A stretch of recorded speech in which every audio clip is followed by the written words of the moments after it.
Let's now come to other, the other section or the other bits on your CV you might want to be thinking about. I'm going to cover references in just a moment, but first I wanted to make sure that we're talking about other things. So what else could you be including on your CV? So we've done voluntary, but other things you might consider doing is, have you got any publications? Have you had any papers that have been published? Any patents?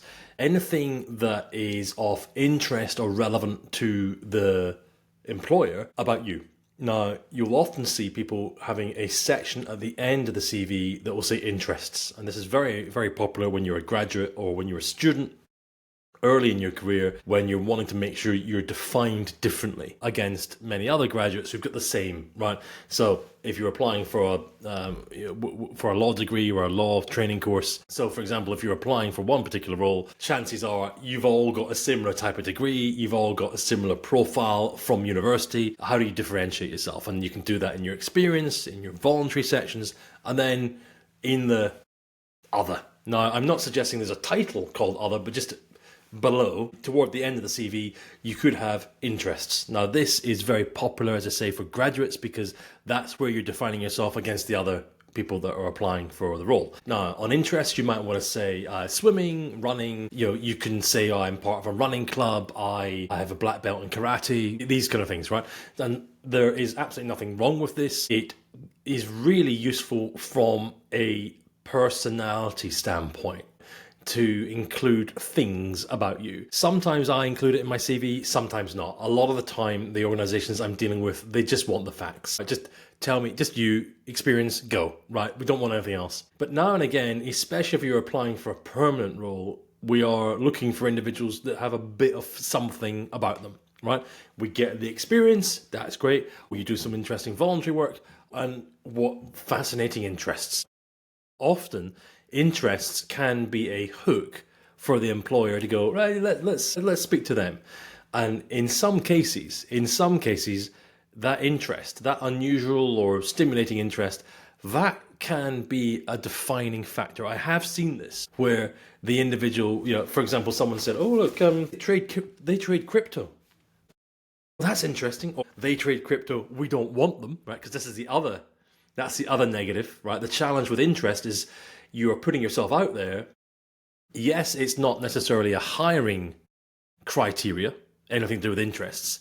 Sometimes it can be really beneficial, but other times it can hold you back, right? Or the individual looking will go, oh, I don't know about that, right? So if in doubt, remove, don't have any interests, right? If you want to, especially for when it comes to hiring for employees, for permanent, people are really looking for people that are going to fit in, they're going to be great in our team. And if there's something interesting to your character, for example, if you were an Olympic athlete, if you've got, if you were the fastest person in your county at this thing, right? That's interesting, okay? And I have seen it where the individual has been invited to interview because of the funny, weird, unusual thing in their interests. Now, that's not to say the hiring manager or the hiring team are doing the wrong thing. What it's often a reflection of is everybody looks the same. And this is in junior situations, is very, very much the case. They've all got a degree, for example. They've all done this. They've all got experience working in a bar or whatever, right? Okay, so they're all the same. How are we going to... This one here has done this thing. This one's got a pilot's license. Wow, right? So give some thought to that. As I say, if you are hesitating, don't include anything, right? Because it's not a requirement. When you are applying for contract role, temporary roles, it's rarely do we care. Often for permanent roles, that's where it can make a difference. It can be interesting because people are really thinking about the makeup of their team. And that's interesting. Wouldn't it be great to have a so-and-so in our team, right? Oh, this person's really into wine. So am I, right? It'd be great. Now, and it can have an outsized effect on your prospects if you've got the right interest. The challenge is identifying what interests you've got. They're going to be relevant. Sometimes we just don't know. If in doubt, take it off. Graduates, though, I think it's a key aspect, right? It is expected for you to have interesting interests to put down on that CV, usually at the bottom of the first page or the only page in the case of graduates.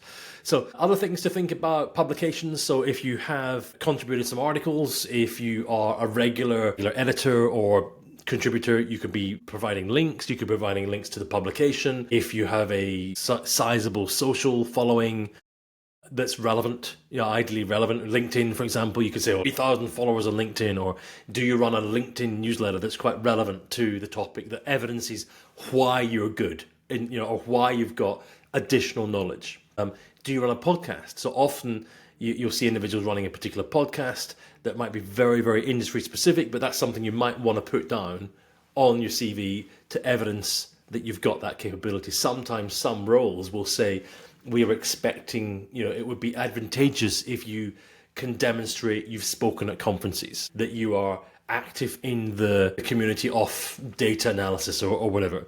How do you show that? Well, publications, articles, podcasts, for example, or a podcast appearance.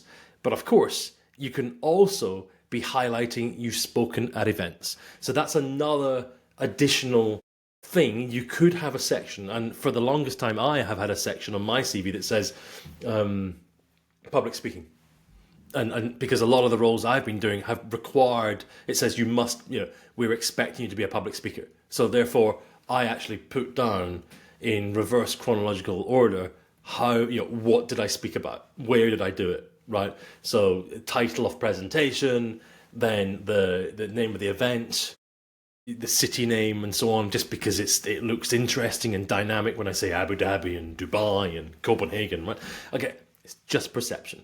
So give some thought to those other things that are defining you or could be defining you, and then make sure you add a little section if you wish. Now, you can call it interest, you can call it, for example, if you have a podcast, details, publication, contributed several articles to the following, click. Maybe they're available so you can click and link, right? You can link them, and so on. So give some thought to that.